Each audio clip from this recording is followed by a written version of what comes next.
I've been on LinkedIn before, so yeah, this will be fun. We are live on the Pirate broadcast. Thank you so much for being here, Brenda. I am so excited. Yeah. This is exciting. So it's live. It's streaming to a couple of platforms, YouTube and LinkedIn Live, Awesome. and also Facebook. So now, if we work backwards, we're both on LinkedIn here. Yeah. I love the platform. I've been here since 2005. It's been, going through its iterations. And I was actually at an event last night talking to somebody and say, well, isn't LinkedIn just like for job seekers? Right. Like, maybe you can jump into that and dispel that myth for us today. Common misconception: LinkedIn is not for job seekers. And I actually came across some data a while back from LinkedIn that showed that the highest proportion of people who are using LinkedIn are actually using it for professional networking, business development, branding, and the highest group wasn't even job seekers. I mean, there's certainly some job search applications as a part of the network, but you're missing a whole huge community of people if you're not using LinkedIn because of that concern. I totally agree with you and also I think the job search process is evolving. Yep. I heard an interview the other day with the co-founder of Drift, which is a startup that helps people message. It's a messaging tool that you can use online. Yeah. And he was saying, because of that. Whoops, sorry about that.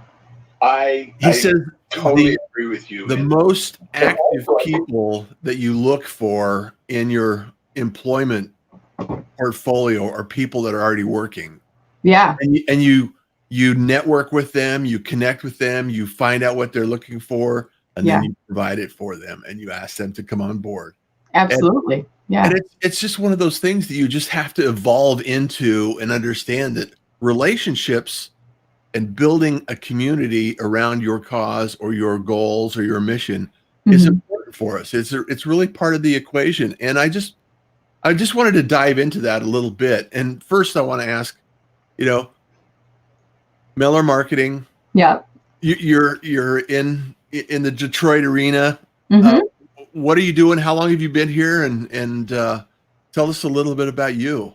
Sure. Yeah. Awesome. Thanks. So yeah, I've been on my own now for about 2 years. I've always been in marketing throughout my career, so kind of built up my career as a marketer, got a knack for digital.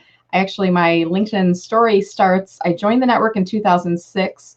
And when I was looking to make a job change, it was 2008, which was the height of the recession, worst time to think about making a job change. But I kind of hit the proverbial glass ceiling, if you will. I knew it wasn't going up anymore in my company, so I needed to make a move. And I vowed not to do the monster and hot jobs because it was just a black hole. There were so many people looking at the time. So I kind of stepped up my efforts on LinkedIn and found a position, made a direct connection with the hiring manager, and the rest is history. So I wouldn't be here today if it weren't for LinkedIn, because that has opened so many doors for me in terms of gaining social media experience, building upon the marketing background I had. And then I started just developing a knack for, sharing what I knew with others and helping and coaching and training and doing presentations and webinars. And one day I was kind of ready for what was next. The universe gave me a little nudge forward. And as I was looking for another full-time position, I actually started getting asked from people in my network, hey, Brenda, since you have some time, can you help me with my LinkedIn? And can you help me with my social media? Can you help my company with marketing? And then, I just kind of took a step back and I said, well, hold on here. I'm not even really trying to find these opportunities. What if I put effort into this and kind of ramped up this Meller marketing thing that I had started out? And here we are today and on the call with you today. So fantastic. And I'm so glad you're here. And I'm excited that we connected on live as well, because one of the things that I love to do with the Pirate broadcast is highlight people that are doing interesting things, interesting people doing interesting things.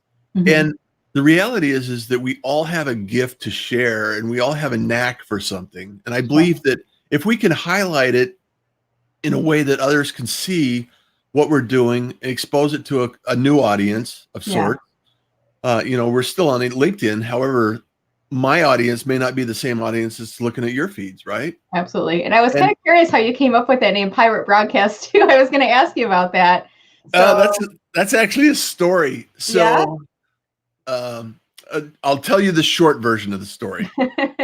So I actually got into advertising in '85, and radio, television, broadcasting, all parts of media. And there used to have pirate broadcasting offshore, so it wasn't regulated by the FFA. Gotcha. Okay. Yeah.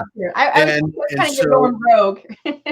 So it's like, you had power requirements if you were on the US and things like that. And so I didn't have LinkedIn Live. So I was streaming to YouTube and then taking that link and putting it on LinkedIn. Awesome. Because I kept applying for LinkedIn Live. And it's like, why do I need to apply? Yeah. Number one. And okay, after applying a couple of times, I didn't get it. So I'm just going to start Pirate Broadcast. And that was a shout out to Roger Wilkerson and Bobby the Bear. That was a conversation we had and that erupted from the Pirate Broadcast. So here we are today. That's awesome. So I've applied a few times for LinkedIn Live and I haven't gotten accepted yet. The first time they sent me the nice, it's not you, it's us.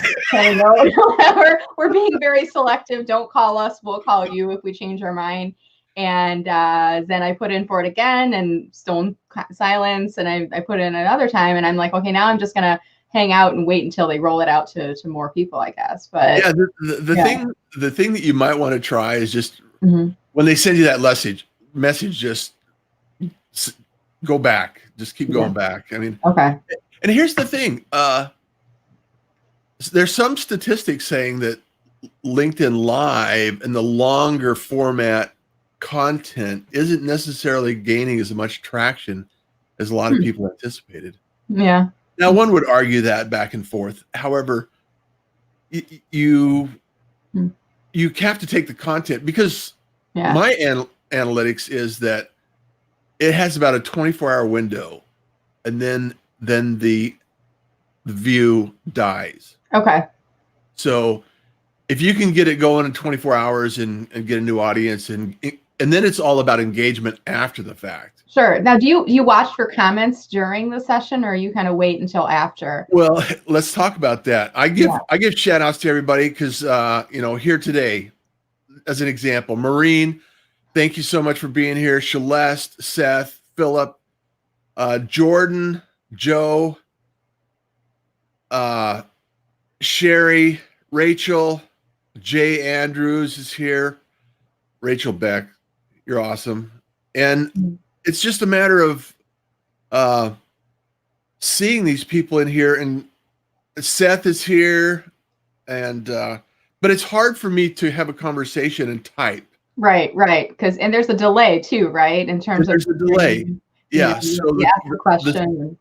The thought that I said and the response that I had in the stream may not be at the same time. Sure. So then I have to go back after the fact and then respond to the people in the feed. And it's not exact. I actually did a tutorial, Brenda, on. I was going to ask if you have, because it sounds like you've got great knowledge to share on this too. Yeah. So. I started podcasting in probably, I don't know, years ago.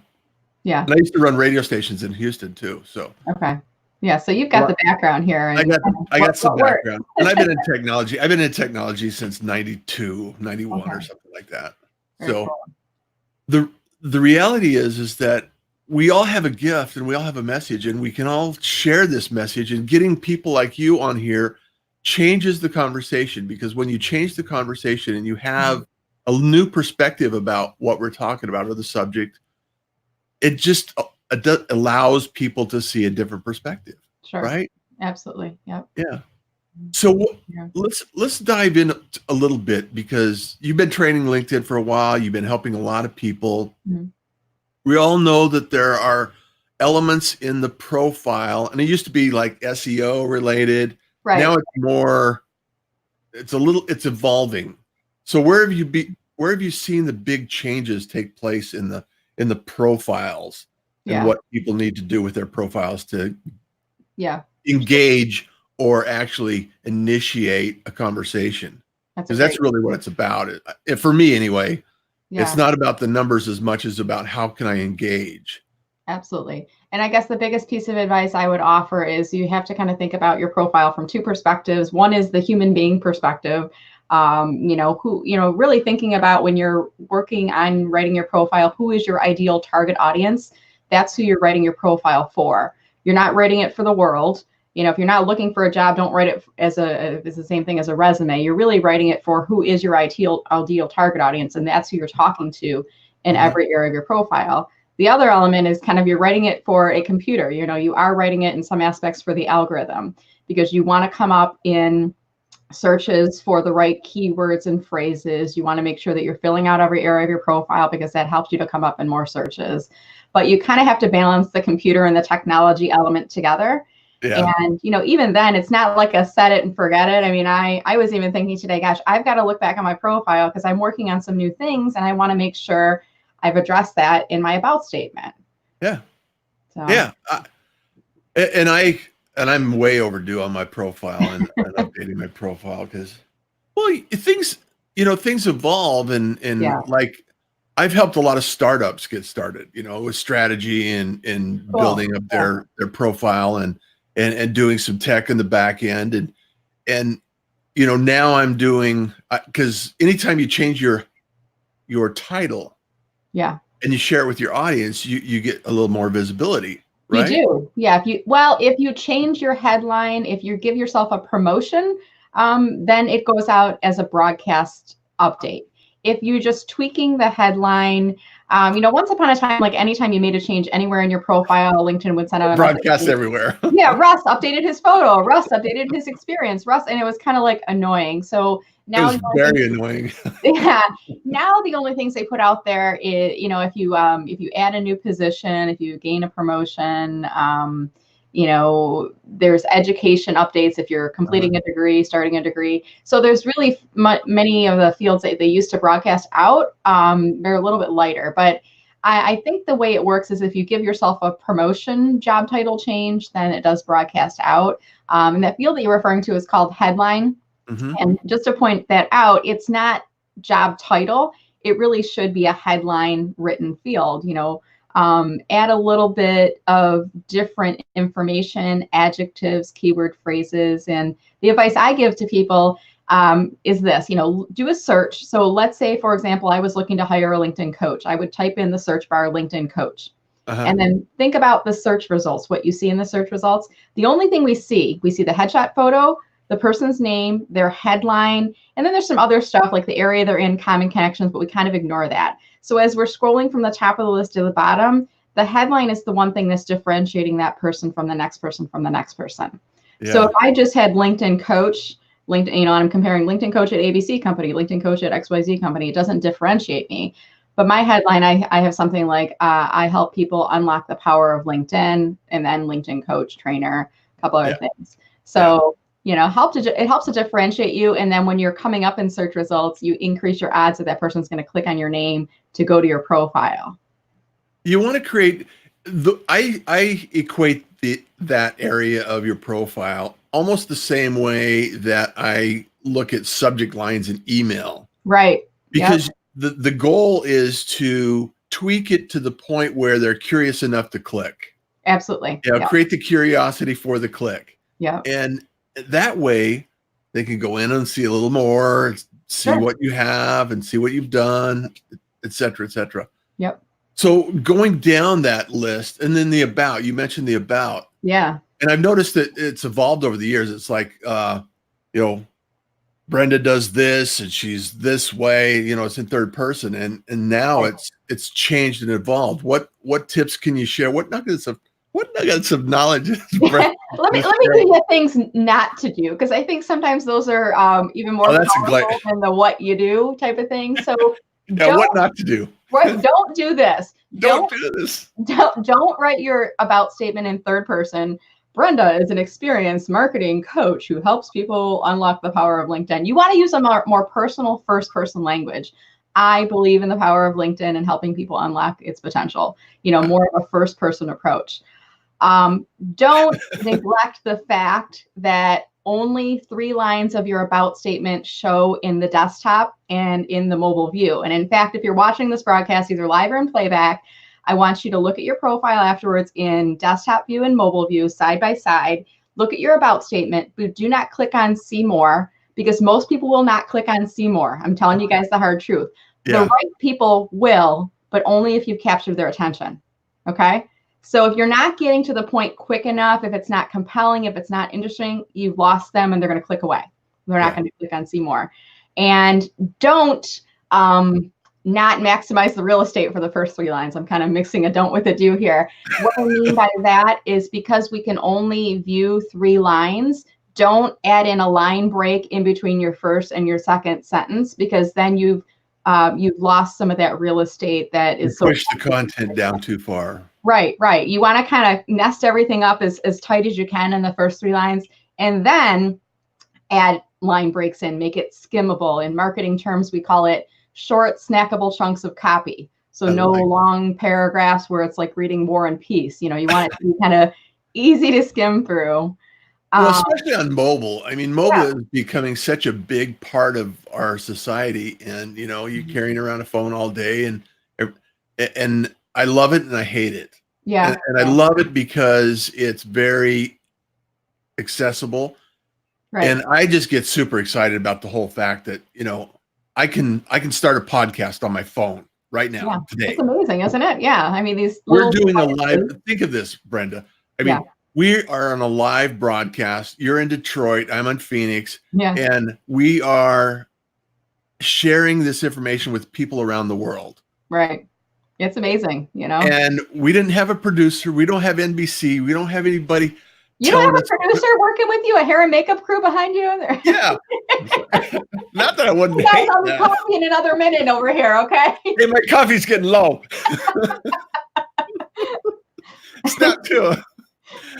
However, the beauty of it is that it seems like it's always on, and there's lots of noise and lots of activity and lots of things that are taking place. And that's why I think it's so important to build relationships. And that's what I love about LinkedIn, is the opportunity to build relationships.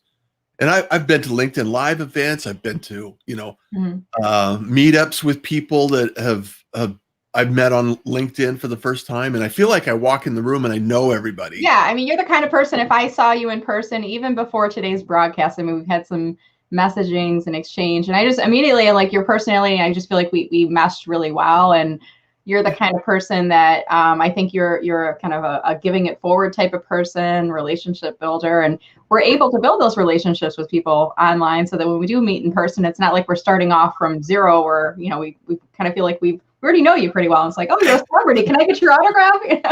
Yeah, I am who I am. And it's just like, I have complete transparency. It's like, I'm here and I'm there and I'm the same person. So it's but that's the beauty of it. That's what I love about it. That's what intrigued me about it. So we're going through the profile. We've done the profile thing. Mm-hmm. One of the confusing things, that I really, it kind of bugs me a little bit is the messaging. Yeah. The whole messaging piece. How do you approach that? Yeah. Are you talking about like individual messages to users, or invitations? Yeah, individual messages going back and forth, because sometimes I see them, sometimes I don't. Mm-hmm. Sometimes I can tag people in, like if I want to introduce somebody to someone else, sometimes I do at, Brenda, and it doesn't show up. You know how sometimes is that just me? It's not just you. I mean, there's the interesting thing about LinkedIn, and kind of think about it this way. A lot of websites will go down for maintenance and then they'll come back up. LinkedIn never has any downtime. So if you're experiencing a hiccup, my friend, Jeff Young, he calls them gremlins. He's in the Columbus, Ohio area. And I kind of like to use the analogy, like if you've ever had an earthquake happen, right before the earthquake happens, the pets run around the house. Like your dogs and cats go crazy. And then like 10 seconds later, the earthquake starts shuddering. And it's kind of the same thing on LinkedIn. Like when you're experiencing a hiccup, a tag's not working, notifications aren't working, tags were there and then they're gone. It's probably because LinkedIn was working through some changes, and that hiccup occurred right in the middle of those changes. So then you'll notice LinkedIn has changed a little bit. The navigation's different, or there's some features that either exist now or went away afterwards, but it's not you. And they don't tell us. They don't say, hey, we're going to be having some updates, Wednesday morning at 9 a.m. Eastern. So you may not want to post anything.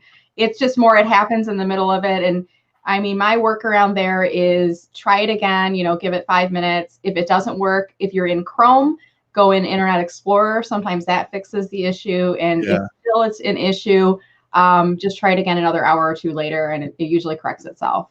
Yeah, it's amazing, number one, that it even works. Yeah. Knowing how computers operate.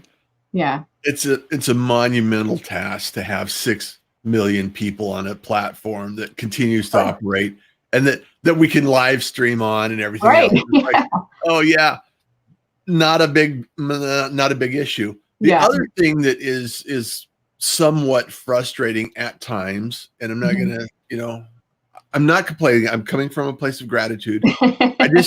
I just want people to understand it, because a lot of people don't understand it as to the degree that you do, and I just want to have this information shared because you're familiar with it. Sure. And so, like when I went live the first time, my profile views went up drastically. Oh, really? Okay. Yeah. And then I took the weekend off, and I'd been doing it for probably 10 days. And then all of a sudden they dropped like a rock, 175%. Was this like back in like August, September? Yeah. Because mine dropped too. And there's actually something kind of interesting that happened back then too. It was a little bit under the radar, but I did hear some rumblings. Shay Rowbottom, right? Uh-huh. And she was once upon a time on that list that I put out, the LinkedIn Rockstar list. And I have a cap, which is 100,000. So once you get to that level, my point of view is you really don't need the benefit of this list anymore, because you've made it. You're rocking up there. And she was, steadily, I think she was around the 80,000 follower mark or so when she first got added. And she was like adding more and more people, more and more followers all the time. And her followers were like jumping up by 5,000 and 10,000. And she's always been very gracious, replying on the thread. And at one point, I messaged her and I'm like, wow, you're almost at 100,000. Because I wanted to let her know you're no longer going to be on the list, but not because I don't love the work that you're doing, but because you're kind of capped out. And she said, hey, I've actually heard there's a bunch of fake accounts that are being created on LinkedIn, and I've contacted them. And then a week or so after that, I think she posted and said that, the fake accounts had been cleared out. And LinkedIn actually went through and they purged a bunch of fake accounts. And I think what was happening is companies were creating fake LinkedIn accounts so that those people could go and follow your page updates and make comments and things like that, which helps jumpstart the algorithm. So they were creating fake engagement essentially. And LinkedIn kind of cracked down on that and took a lot of those accounts out. So if you're experiencing the same kind of dip in profile views, and it was right around August, September when all of this happened. I don't think it's you and I think there was a surge in some instances. There's house cleaning efforts. There's house cleaning, and now we're kind of back down to. I mean, my profile views hasn't dipped, but they were steadily increasing, and then they kind of plateaued. And I can't figure out. I'm like, what am I doing differently? Am I doing something wrong? No, it's just a lot of these fake accounts aren't there anymore. So, now we're having to really focus on the genuine engagement. So yeah. Yeah. And I wasn't worried about it because I historically don't chase the numbers as much as I want to create the value and continue to add the value into the equation, because I think that's the best way to actually absolutely encourage others to do well, right? Yeah, and I think then the numbers are helpful because they can help us to establish some benchmarks, and the data tells a story. Because if we're posting something and we get no engagement, okay, that means it's not really interesting, and we got to shift our progress. But I agree with you. I think chasing after followers. I mean, I could increase my followers just by sending out hundreds of invitations every day, but I want to increase my network with the right type of people to connect with versus just, artificially inflating those. Well, one of the big challenges I've had over my entire career is that I have a lot of interests, Yeah. My diversity in my resume is pretty extreme, from fireman to a farmer. So it's really depends on what project I'm working on will determine, who the audience is. And so crafting the audience and the message is a little more difficult at times. I'm not going to say it's impossible. It's just a little more difficult. So, growing numbers organically in relationships and engagement and encouraging others to do well is been productive for me, and so hopefully that's kind of bulletproof on the algorithm. Anything the algorithm is going to do is if you're the algorithm doing good work.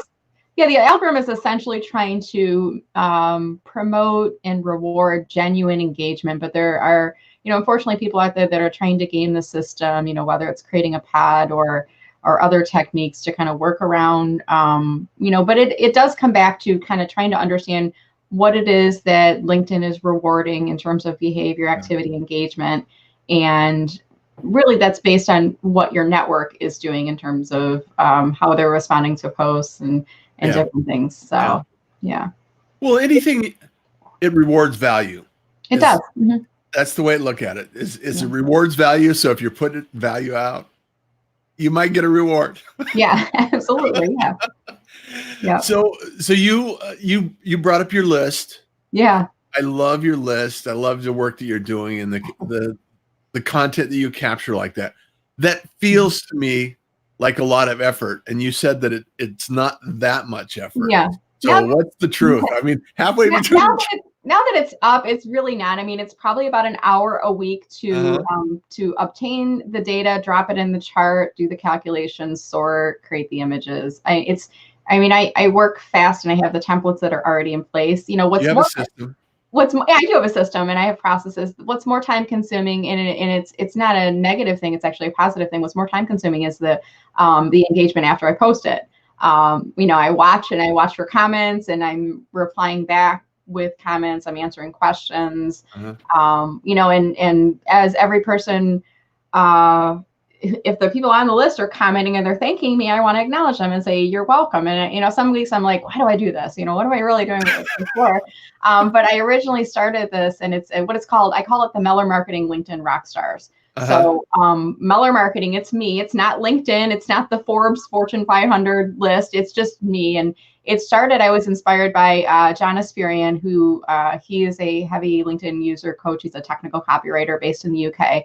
And he was reporting on his post data and different things. And I kind of started thinking, well, what if I track other people that are really rocking it on LinkedIn, who have great posts, getting good network engagement? And I started this, and it was probably about a year ago now. I started just in an Excel spreadsheet listing out the people that I was watching on LinkedIn that I thought were doing a really great job, and they had either huge followings or I knew them and I really liked the work they were doing. And that was last November-ish. I started the list, and then March, I'm like, what if I publish this and put this on LinkedIn? I wonder if people would be interested in this. And the way I sort the list is by total number of followers, but then week over week, I look at who's kind of at the top of the list, and that's the person who has the highest percentage increase in followers. So percentage increase, so not just the people that have 300,000 followers at the top and 300 at the bottom, but it's who's growing at a higher rate week over week, which is a portion of new connections, but also people that are visiting your profile and clicking on follow. So I put it out in March, and I tagged the people. I think at the time, I tagged the top 10 people in the list, and I was tracking around 100 people or so. And I got a really nice response back from the people that were, in the top 10. But then, others were like, wow, this is really fascinating. Thank you. Because I don't think this exists. And LinkedIn doesn't put out a list. That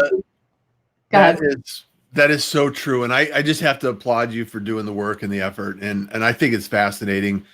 And I'm one that I notice the numbers, because if I'm not putting out the value, I want to, change up what I'm putting out, because things change, topics change. However, the the beauty of it is that you can actually see also who's doing great work, Right. and you can go connect with them, and it's really easy, and it's really simple. And thank Yeah. you so much for doing it. I love the work that you're doing on that. And so I wanted to bring you on the show today and connect with you in a deeper level and make sure that we understand that we have resources here on LinkedIn. We have wonderful people doing amazing things. And I just put you in that category. So thank you so much for being here. Well, thank you. No, it's really just an honor to be on with you, and to get to chat with you a little bit more too, because I feel like we've had short messages and exchanges like that here and there. And I love your catchphrases. What is it? Smiles are free. Smiles are free. Kindness is cool. Kindness is cool. I love it. And yesterday, I think it was you posted about this video going up today, and Shelly replied back, and she's like, "Oh, two of my favorite people." I'm like, "Well, of course, Shelly knows Ross. Shelly's awesome too." I think you have that that personality that attracts those type of people to you, meaning the people that kind of believe in the same philosophies and values that you do too. And I don't, you got to be kind of selective about the interviews you're doing, because you could be doing these things all day long and not doing your business. But for the right people, the people like you, I love doing these things too, because they, I like adding to that conversation and being a part of the community that you've created. Yeah. So thank you.